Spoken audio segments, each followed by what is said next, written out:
Itinanggi ni dating presidential spokesperson Harry Roque ang sinasabi ng DOJ na mayroon siyang hanggang 3 passport.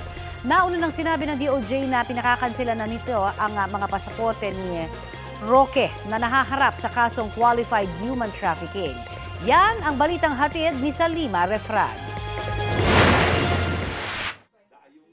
Sa gitna ng paghahain ng reklamong human trafficking dahil sa pagkakaugnay umano niya sa scam hub sa Porac, Pampanga, tahimik na nakalabas ng bansa noong 1 taon ang dating tagapagsalita ng Duterte administration na si Attorney Harry Roque. Palaisipan noon kung paano nakaalis si Roque nang hindi namamataan ng mga otoridad kahit pa may inisyong Immigration Lookout Bulletin Order laban sa kanya. Nasa inspeksyon ng immigration area ng naiyak si Justice Secretary Jesus Crispin Remulla.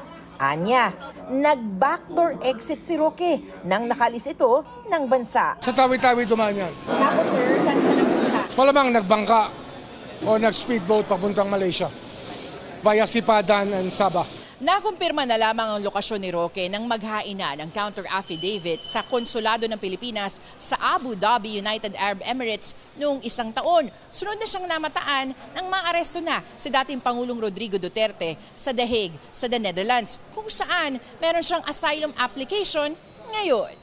May warrant of arrest si Roque ngayon para sa non-bailable na kasong qualified human trafficking, bunsod ng niraid na scam hub na Lucky South 99 sa Porac, Pampanga. Sabi ni Remulla, pinapakansela na nila ang 2 hanggang 3 passports na hawak umano ni Roque. Parehong regular passport. Di bali sana, kung official pa rin siya, meron siyang diplomatic tsaka meron siyang regular. Ang alam namin, meron siyang 2 regular. At least, 2. Same name, sir? Same name.